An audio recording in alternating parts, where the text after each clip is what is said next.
there, welcome to the 18th episode of Under the Radar. I am pleased to finally be back. It's been a hot minute since my last broadcast. In the last episode, I covered a band called Fall Out Boy, and got some followers and some people commenting, and I appreciate the interaction on that last video. And I definitely will be covering some Fall Out Boy releases in the future as I continue the series, but this episode will kind of have a little bit of a relation to Fall Out Boy in a different way, and you'll see what I mean as I keep talking.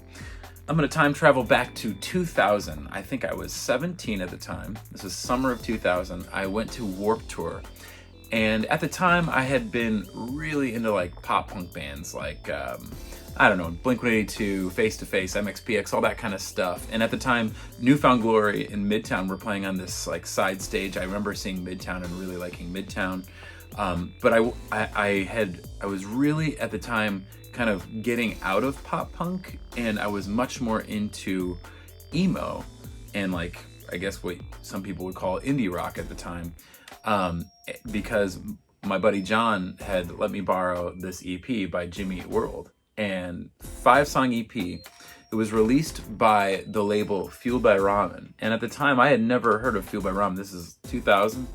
And I was like, well, surely if Fueled by Ramen put out this kind of thing, they got something else on this label that is somewhat comparable. Like I could definitely find some more bands that sound more like this. So I went to the Fueled by Ramen booth, and I remember talking to the lady that was running the booth and asking her, hey, do you have anything else that sounds like Jimmy Eat World? Because I'm in love with this EP. And she said, yes. She's like, I think you would really like the stereo. So she had this audio sampler, compilation CD, and first song on it was a song called She Would Never by the Stereo. And she had me put these headphones on and had that disc in the Discman on the table. And it sounded a little something like this. I understand what you're going through, but nothing's too bad thing to do. It's just another part of you, but she would never go with me, and she would never go with me.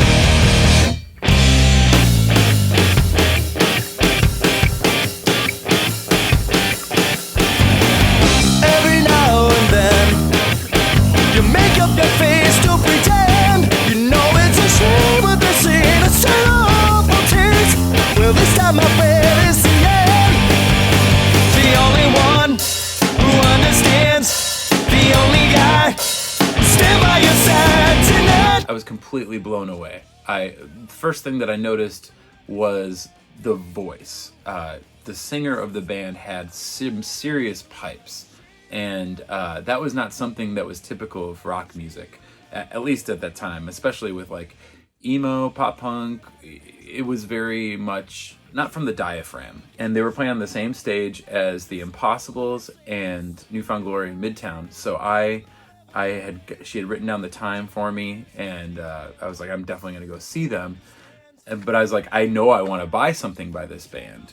So they had just released this 4-song EP called New Tokyo is Calling on Fueled by Ramen. But they also had the full length, and I had $15 in my pocket. So I was like, I already know that I love that song She Would Never. And this is 13 songs for $10, and this is 4 songs for $5. What do I do? So I was like, I'm going to definitely get the full length if I'm going to buy something.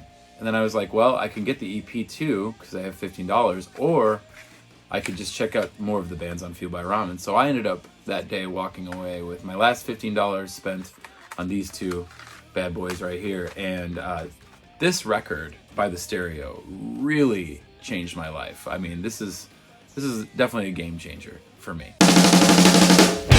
Pack up your things tonight. This trip may be long, but it's alright. It's painful to recognize, but it's not something that you should compromise. It's not something that you should compromise. There goes my mouth again when the words go too fast and my sentence won't end. There goes my feet again, now I'm running to protect beliefs I defend. Running out of good excuses again. Guess what I'm thinking? It's not what you're thinking. It's not even what you might have thought. I've done put on hold to pursue my intentions intent. There goes my mind with that. Now you got everything that I have, it's a fact. You got everything, but the point is exact. Guess what I'm thinking? It's not what you're thinking. It's not even what you might have thought. I've done some thinking about you. Not again, not again, not again, not again. I told everyone I'm gone. I said that before, but it was always wrong. Not again, not again, not again, not again. I told everybody it won't be long. So a little history on the Stereo. Now, at the time, I hadn't heard of their previous bands, but I did see the Impossibles that day, and a lot of my friends were into the Impossibles. The Stereo was formed out of the two singers of two other Fueled by Ramen bands, which was, of course, Jamie Wolford from the band Animal Chin. They were a ska punk band. And also another ska punk band with a little more Weezer influence, I would say, a band called the Impossibles. They had broken up and they had formed, basically it was just two guys recorded the entire album, all the instruments, and then had the album mixed by Jay Robbins. And I believe they recorded it in Minnesota, Minneapolis, where the Animal Chin, and I guess that's technically where the Stereo was from at the time, even though Rory was, the singer of the Impossibles, and he was from Texas. He had gone out there to record. Anyway, so when I saw the Stereo at Warped Tour, they had just released this EP, and I didn't realize that the dude from Impossibles was in the band, even though I saw the Impossibles on the stage. He was not in the band anymore at this time. So my first experience watching them, I was completely, utterly blown away at the sound of that band live. They were just so tight. They sounded like the record, and the singing was just amazing. Like Jamie just had such a powerful voice, just punched it, and I was just like, man, thought they were unbelievable. But by the end of the set, they played a song, and this is the first time that I ever in my life had seen a band for the very first time. Like, I didn't know any of their songs. I had heard one song before going to see them, just on that same day, So I went there and they played a song called Ramona. That was the first time I ever walked away from the first time hearing a band and never hearing the song before, but being able to hum it in my head and being like, man, I want to hear that again. Like, I'd be like just singing the chorus to the song. It's such a good song. Hey Mona, Ramona, I told you Ramona. Hey Mona, Ramona, I told you Ramona. I've been begging for years to put us back in high gear. So will you wait for me? Will you see that I'm the only one? Ramona.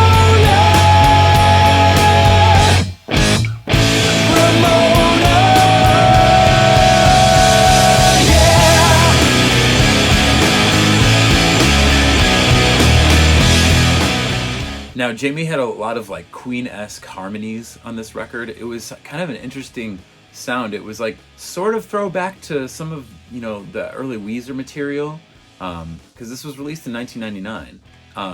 I think Fueled by Ramen had it described as like 90s guitars meets 80s choruses, or songwriting or something, like Journey meets 90s guitars or something like that. I don't remember what it was, but it's very much this super poppy record. I would not call it emo.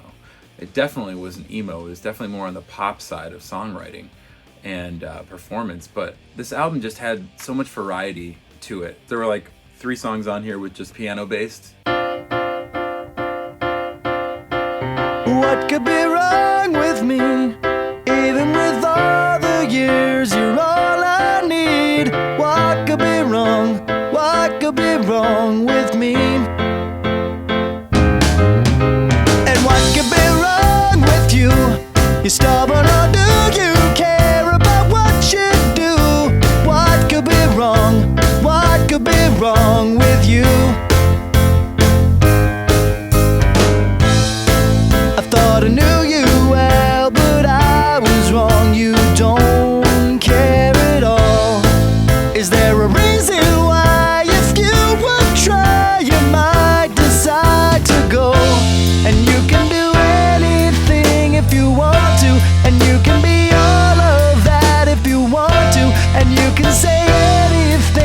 but you can't say I'm wrong when you won't even listen. So in 2009, I think it was, Alternative Press magazine named it as one of the 10 albums of 1999 that shaped the next 10 years of punk rock to come. And boy, is that true. So after the Stereo broke up, Jamie later formed this band called Let Go, which was on the Militia group. I remember opening for them in my old band Dorm Life, and when I bought the CD, it had like a promo sticker on it, and it had quotes from so many different good bands, like the singers of, like, it was Justin Pierre from Motion City Soundtrack had something to say about Jamie, and Nate Ruse from Fun and The Format had something to say. But most notably, again, this will tie in with the last episode, Patrick Stump quoted on that promo sticker, he said, "Jamie Wolford's unpretentious pop music has yielded 5 albums without one bad song." And that's just the truth. I mean, Jamie Wolford is by far one of the most underrated songwriters and singers, and the Stereo, in my opinion, is probably the most underrated band I've ever heard.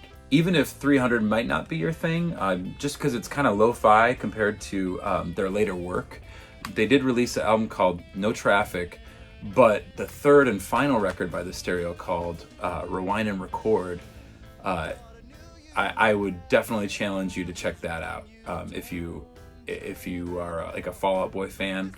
Like these two for sure are pretty crucial to Patrick's vocal style, and frankly to a lot of people's style.